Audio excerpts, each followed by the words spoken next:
ಮಿಥುನ ರಾಶಿಯತ್ತ ಗಮನವನ್ನು ಹರಿಸಿದಾಗ ನೋಡಿ, ಮೃಗಶಿರಾ ನಕ್ಷತ್ರದ 3 ಮತ್ತು 4ನೇ ಪಾದದಲ್ಲಿ ಹುಟ್ಟಿರ್ತಕ್ಕಂಥವರು, ಆರಿದ್ರಾ ನಕ್ಷತ್ರದ 4 ಪಾದ ಮತ್ತು ಪುನರ್ವಸು ನಕ್ಷತ್ರದ 1 ಮತ್ತು 2ನೇ ಪಾದದಲ್ಲಿ ಯಾರ್ಯಾರು ಹುಟ್ಟಿರ್ತೀರಿ, ಅಥವಾ ಕಕಾರ ಅಥವಾ ಚಕಾರ ಈ ರೀತಿಯಾದಂತಹ ಮೊದಲಕ್ಷರವಾಗಿ ಇರುವಂತಹ ಹೆಸರಿನವರು ಖಂಡಿತವಾಗಿಯೂ ಮಿಥುನ ರಾಶಿಯನ್ನು ಫಾಲೋ ಮಾಡಬೇಕಾಗುತ್ತೆ. ಹಾಗಿದ್ದರೆ ಮಿಥುನ ರಾಶಿಯಲ್ಲಿ ಹುಟ್ಟಿರ್ತಕ್ಕಂಥವರಿಗೆ ಸಂಪೂರ್ಣವಾಗಿ ಒಂದು ಪರಾಭವನಾಮ ಸಂವತ್ಸರದಲ್ಲಿ ನಿಮ್ಮ ಜನ್ಮ ರಾಶಿಯಲ್ಲೇ ಗುರುವಿರತಕ್ಕಂಥ ಒಂದು ಸಮಯ ಜೂನ್ 1ರವರೆಗಿರುತ್ತೆ. ತದನಂತರದಲ್ಲಿ ಕುಟುಂಬ ಸ್ಥಾನದಲ್ಲಿ, ಧನಸ್ಥಾನದಲ್ಲಿ, ವಾಕ್ಸ್ಥಾನದಲ್ಲಿ, ಬುದ್ಧಿಸ್ಥಾನದಲ್ಲಿ ಗುರು ಸಂಚಾರವಿರತಕ್ಕಂಥದ್ರಿಂದ ಕರ್ಮಾಧಿಪತಿ ಗುರುವಾಗ್ತಾನೆ. ನಿಮ್ಮ ಪಾಲಿಗೆ ಮಿಥುನ ರಾಶಿಯವರಿಗೆ ದಶಮಾಧಿಪತಿಯೇ ಗುರುವಾಗ್ತಾನೆ ಮತ್ತು ಸಪ್ತಮಾಧಿಪತಿಯೂ ಕೂಡ ಗುರುವಾಗ್ತಾನೆ. ಅಂತಹ ಗುರುವು ಗಜಕೇಸರಿ ಯೋಗವನ್ನು ಕೂಡ ಕೊಟ್ಟಿರತಕ್ಕಂತಹ ಗುರುವಾಗಿದ್ದಾನೆ. ಅದೇ ಪ್ರಕಾರವಾಗಿ ಕುಟುಂಬ ಸ್ಥಾನದಲ್ಲೇ ಆ ಗುರುವಿರತಕ್ಕಂಥದ್ರಿಂದ, ಧನಸ್ಥಾನದಲ್ಲೇ ಗುರುವಿರತಕ್ಕಂಥದ್ರಿಂದ ವಿಶೇಷವಾದಂತಹ ಶುಭ ಫಲಗಳನ್ನೇ ತಮ್ಮ ಪಾಲಿಗೆ ನೀಡಬಹುದಾಗಿರುತ್ತೆ. ಯಾಕೆಂದರೆ ಯಾವುದೇ ರೀತಿಯಾದಂತಹ 7.5 ಅಷ್ಟಮ ಶನಿಯೋ ಅರ್ಧಾಷ್ಟಮ ಶನಿಯೋ ಅಥವಾ ಶನಿಯ ಒಂದು ಪ್ರಭಾವ ತಮ್ಮ ಪಾಲಿಗಿರೋದಿಲ್ಲ. ಹಾಗಾಗಿ ಸಂಪೂರ್ಣವಾಗಿ ಈ ಒಂದು ಸಂವತ್ಸರದಲ್ಲಿ ಮಿಥುನ ರಾಶಿಯವರಿಗೆ ಶುಭ ಫಲವನ್ನೇ ಹೇಳ್ತಕ್ಕಂಥ ಒಂದು ವರ್ಷವಾಗಿರುತ್ತೆ. ವಿಶೇಷವಾಗಿ ನಿಮ್ಮ ಮಾತಿಗೆ ಬೆಲೆ ಬರತಕ್ಕಂಥದ್ದು, ಮಾತಿಗೆ ಮೌಲ್ಯ ಬರತಕ್ಕಂಥದ್ದು, ಅಥವಾ ಸಮಾಜದಲ್ಲಿ ನಿಮ್ಮನ್ನು ಗೌರವಿಸ್ತಕ್ಕಂಥವ್ರು ಹೆಚ್ಚಾಗಿರ್ತಾರೆ, ಅಥವಾ ಸಮಾಜದಲ್ಲಿ ಸ್ಥಾನ ಮಾನಾದಿಗಳು ದೊರಕತಕ್ಕಂಥದ್ದು, ಅಥವಾ ವಿದೇಶಕ್ಕೆ ಹೋಗಬೇಕು ಅಂತ ಆಸೆ ಪಟ್ಟರೆ ಆ ಎಲ್ಲ ರೀತಿಯಂಥ ಆಸೆಗಳು ನೆರವೇರತಕ್ಕಂಥದ್ದು, ಅಥವಾ ಎಷ್ಟೋ ಜನ ವಯಸ್ಸಾಗಿರತಕ್ಕಂಥ ಮಿಥುನ ರಾಶಿಯವರು ಈ ಒಂದು ವರ್ಷವಾದರೂ ತಾನು ತೀರ್ಥಯಾತ್ರೆಗೆ ಹೋಗಬೇಕು, ಕಾಶಿಗೆ ಹೋಗಬೇಕು, ರಾಮೇಶ್ವರಂ ಹೋಗಬೇಕು, ಈ ರೀತಿಯಾಗಿರ್ತಕ್ಕಂಥ ತೀರ್ಥಕ್ಷೇತ್ರ ಯಾತ್ರೆಯನ್ನು ಮಾಡಬೇಕು ಅಂತ ಆಸೆ ಪಟ್ಟಿರ್ತೀರಿ. ಖಂಡಿತವಾಗಿಯೂ ನಿಮ್ಮ ಆಸೆ ಈ ಒಂದು ಸಂವತ್ಸರದಲ್ಲಿ ಸಂಪೂರ್ಣವಾಗಿ ನೆರವೇರುವಂತಹ ಸಾಧ್ಯತೆಗಳನ್ನು ಮಿಥುನ ರಾಶಿಯವರಿಗೆ ನಾವು ಈ ಒಂದು ಸಂವತ್ಸರದಲ್ಲಿ ಚಿಂತಿಸಬಹುದಾದಂತಹ ವರ್ಷವಾಗಿರುತ್ತೆ ಅಂತ ಹೇಳಬಹುದು. ಇನ್ನು ಮಿಥುನ ರಾಶಿಯವರಿಗೆ ಸಂಪೂರ್ಣವಾಗಿ ಕರ್ಮಭಾವದಲ್ಲೇ ಶನಿ ಪರಮಾತ್ಮನಿರತಕ್ಕಂಥದ್ರಿಂದ ಸ್ವಲ್ಪ ಮಟ್ಟಿಗೆ ಉದ್ಯೋಗದ ವಿಷಯದಲ್ಲಿ ನಿಮಗೆ ಸಮಸ್ಯೆಗಳುಂಟಾಗಬಹುದು, ಅಥವಾ ನಿಮ್ಮ ತಪ್ಪು ನಿರ್ಧಾರದಿಂದ ಉದ್ಯೋಗದಲ್ಲಿ ಏನಾದರೂ ಸಮಸ್ಯೆಗಳನ್ನು ಮಾಡಿಕೊಳ್ಳಬಹುದು, ಅಥವಾ ನಿಮ್ಮ ತೀರ್ಮಾನ ತಪ್ಪಾಗಿ, ಅಥವಾ ನಿಮ್ಮ ಆಯ್ಕೆ ತಪ್ಪಾಗಿ, ಅಥವಾ ಅತಿಯಾದಂತಹ ಒಂದು ಕಾನ್ಫಿಡೆನ್ಸು ಕೂಡ ಒಳ್ಳೆಯದಲ್ಲ ಅಂತ ಹೇಳ್ತೇವೆ. 10 ಬಾರಿ ಯೋಚಿಸಿ ಆಲೋಚಿಸಿ ಆ ಒಂದು ಕಾರ್ಯವನ್ನು ಕಾರ್ಯರೂಪಕ್ಕೆ ತರುವಂಥದ್ದು ಒಳ್ಳೆಯದು.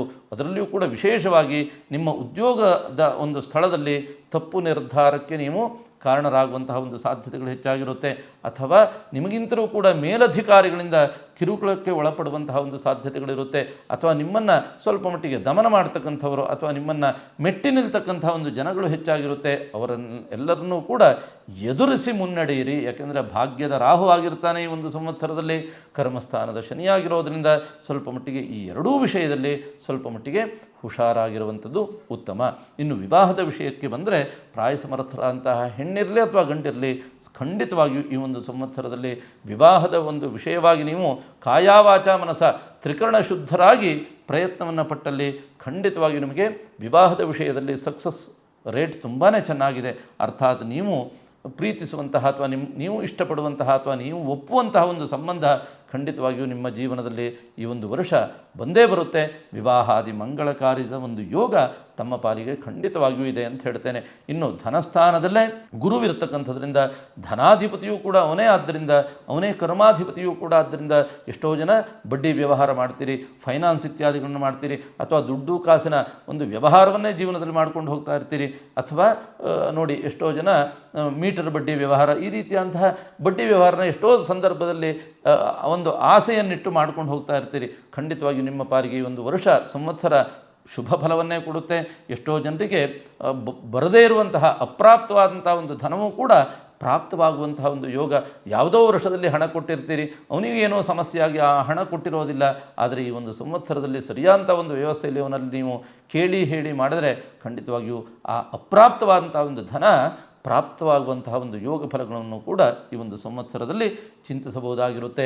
ಇನ್ನು ಜೂನ್ ನಂತರದಲ್ಲಿ ದ್ವಿತೀಯ ಭಾವದಲ್ಲೇ ಗುರು ನಿಂತಿರತಕ್ಕಂಥದ್ರಿಂದ ಖಂಡಿತವಾಗಿಯೂ ಅದು ಬುದ್ಧಿಸ್ಥಾನವೂ ಕೂಡ ಆಗಿರತಕ್ಕಂಥದ್ರಿಂದ ವಾಕ್ಸ್ಥಾನವೂ ಕೂಡ ಆಗಿರ್ತಕ್ಕಂಥದ್ರಿಂದ, ವಿದ್ಯಾಸ್ಥಾನವೂ ಕೂಡ ಆಗಿರ್ತಕ್ಕಂಥದ್ರಿಂದ ವಿದ್ಯಾರ್ಥಿಗಳಿಗೆ ಬಹಳ ವಿಶೇಷವಾದಂತಹ ಒಂದು ವರ್ಷ ಇದಾಗಿರುತ್ತೆ.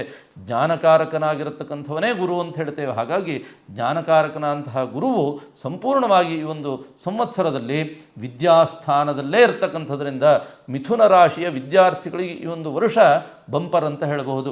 ಅಥವಾ ಒಂದು ಒಳ್ಳೆಯ ರೀತಿಯಲ್ಲಿ ಓದುವಂತಹ ಒಂದು ಆಸಕ್ತಿಗಳನ್ನು ಮೂಡಿಸ್ಕೊಳ್ತೀರಿ.